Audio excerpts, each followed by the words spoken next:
Hey everybody, welcome right back to the channel. Welcome back to the channel. Welcome back.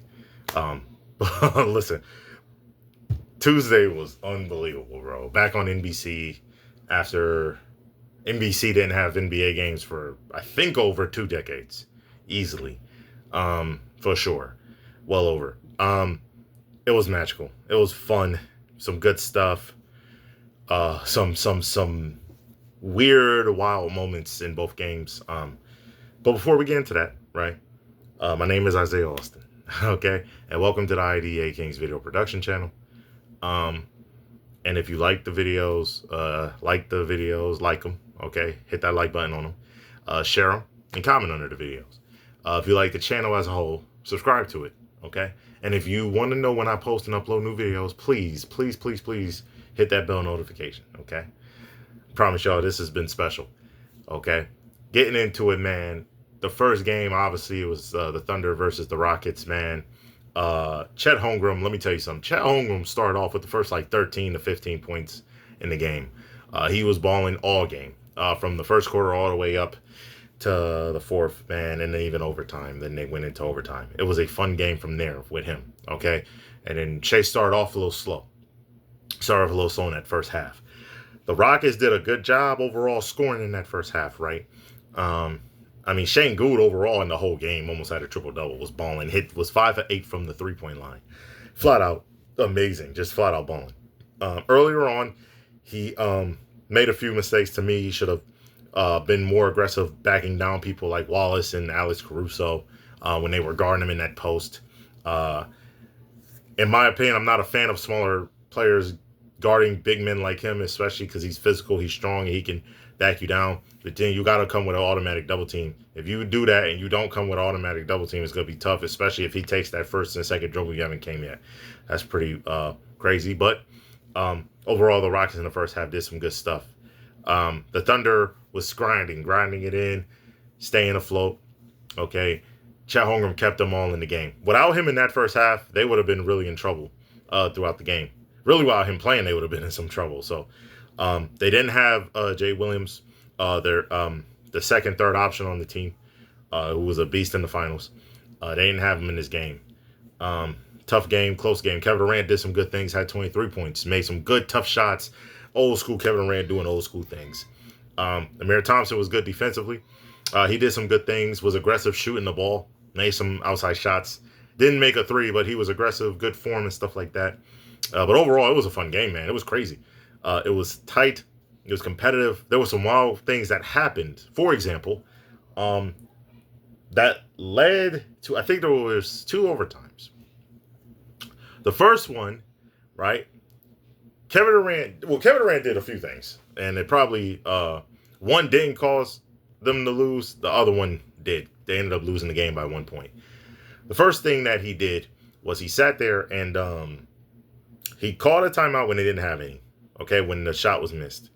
The refs did not see it. I don't know how. One of them should have saw it. He's in the angle to where he could see Kevin Durant do the motion of timeout, and they didn't throw a tech. They didn't do a tech, which that could have led to them losing the game right there. Shane Gould did a good job of saying, no, we don't have any, pushed them kind of away, and Kevin Durant was like, oh, shoot, yep. And then, it's like he forgot. I get it. It's heat of moments. It would be tough to forget. That was almost a Chris Webber moment, if y'all know. He called a timeout in I think the Final Four. Oh, no, I think it was a national championship because they went to a national championship 2 years in a row. In the national championship game, I think against North Carolina, he went all the way to the corner, called a timeout. He thought they had timeouts. They did not. And so that's what happened. Now, this is a little different. This is game 1 of a regular season of 82 games. So it's a little different, right?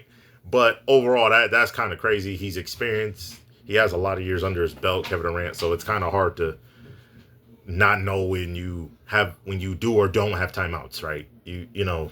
Those are, especially for him being in the league for as long as he has, being historically and legendary as he has been.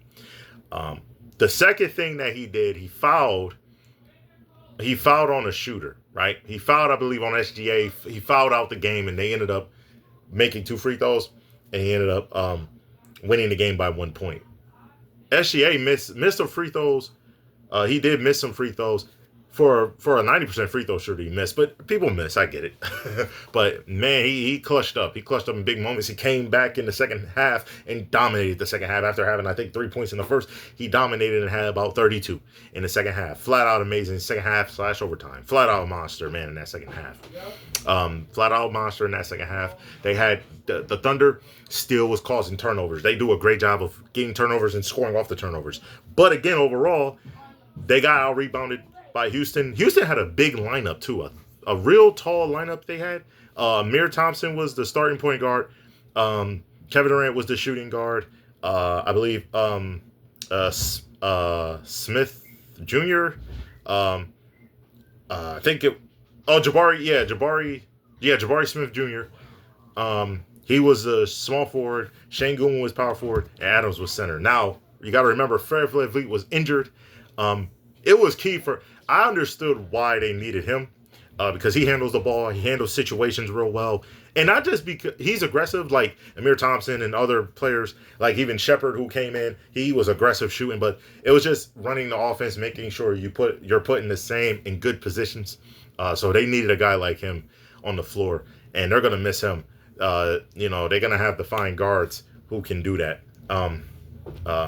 But with that being said, though, they had a big lineup. They out-rebounded them. They were aggressive. They made some tough shots, key shots in key moments. That was a fun game, but the Thunder found a way, and they showed that why they're a championship team, why they can win multiple championships in a row. Okay? And three-peat like the Lakers did in the 2000s, early 2000s and stuff like that, three-peating. So they can do that. So they have depth. They have a lot of draft picks that they can use at their disposal in the next 7 years. They're going to be a good team, the Thunder. And Houston, I think, is still going to be a good team. They lost a tough game, and I still think they're going to be a good team too. They made some mistakes down the stretch of the game, but they'll get better for sure. They'll get better. Another game, great game too. Lakers versus Warriors. It was tight in the first half, 55-54. Then they came in, right? In the second half, the Warriors start pulling away, but the Lakers start coming back, especially in that fourth quarter. They was forcing it. But the Warriors made some clutch plays throughout the game and even in that fourth quarter, right? Jimmy Butler and Steph Curry. Jimmy Butler had 31 points while Steph Curry had about 23 or so. They were balling. Luka cooked that game. I mean, from start to finish, man. He had 43 points, 12 rebounds. He had some assists in there. He made some good decisions. But the problem with the Lakers is they missed a lot of free throws. They probably could have won the game if they made their free throws, okay? Also, they fouled a little too much, especially Marcus Smart. He was fouling way too much. But overall, I think they are competitive. They just got to make their free throws, right? They got to make their free throws. And the Warriors are a really good team with Jimmy Butler. Without Jimmy Butler, the last 2 years, really, they have not been good, okay? We know that from the trade. Before the trade happened, they were 25-26. They weren't going to make the playoffs. They made that trade to get Jimmy Butler, and they've been better ever since then, including, obviously, this game. Going into playoffs, they were better. It's been night and day, right? So Jimmy Butler is that glue that puts it together. Draymond Green did some great things in that game as well. Some great things in that game as well. Hustle. Kuminga was hustling. Different things of that nature. Overall, they were a solid team, man. The Lakers were competitive in stretches. They had some laws, but overall, they got to make free throws and they got to make open shots. If they do that, they'll be fine. They'll be fine. LeBron comes back, they'll be fine for sure. It's one game, but both teams did some good things. Both teams made some mistakes, but it was some fun stuff in that game too. I mean, they came back. It was a really good situation. Both those teams, I think the Warriors play, Thursday, and I believe the Lakers play on Friday. The Lakers play the Timberwolves on Friday, if I'm not mistaken, and the Warriors play the Nuggets on Thursday on ESPN. Great stuff. NBC did a great job, okay? Flat out a fantastic job, okay? The next games that's coming on tonight, 7 p.m., okay? Wednesday night, okay? Knicks versus Cavs. Those two teams could get to the Eastern Conference Finals, okay? They flat out can. If they're healthy, they can get there, okay? Prime real estate for them both to get to the Eastern Conference Finals and be probably the two best teams in the East. There's going to be a few teams in there, like Orlando, for example, the Pistons. You got to be careful of those teams. But the Cavs and the Knicks can be number 1 and 2 in the Eastern Conference and face off, okay, in the Eastern Conference Finals. That could be a matchup and a special one, okay? They can show it tonight. Another game is going to be real special. Dallas versus the Spurs. Victor Wembanyama has balled out in this offseason. Okay, flat out was amazing. Just like he was amazing as a rookie. He just kept getting better, and he's continuously getting better, working with different players to get his game right. Okay, they have Ron Harper Jr. They got a great coaching staff and great players on that team. Going against Dallas. I know Kyrie's not playing, but they have Anthony Davis. They have Cooper Flagg. Okay, they have great players playing in that game. Okay, this is going to be a fun matchup as well. It's going to be a great one. Okay, 2 great games.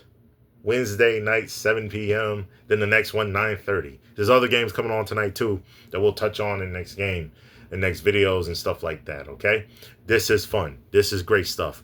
Okay, next video, we're going to be talking about the NBA. Also going to be talking about some hockey in another video, along with the recapping what happened on Saturday and recapping some of the games from college football and even recapping NFL games for sure, okay? It's been fun. Great stuff happening all over the country in sports. And it's going to continue to get better, guys, for real. It's going to be continuously getting better. Hockey started last night as well. So it's going to be fun. It's going to be fun. Again, welcome to the channel. My name is Isaiah Austin. And welcome to the IDA Kings video production channel. Okay. I appreciate y'all. Like, comment, and subscribe to the channel. Okay. And hit the bell notification as well to know when I upload a new video. Y'all have a good night. Enjoy the games. Have fun. Peace.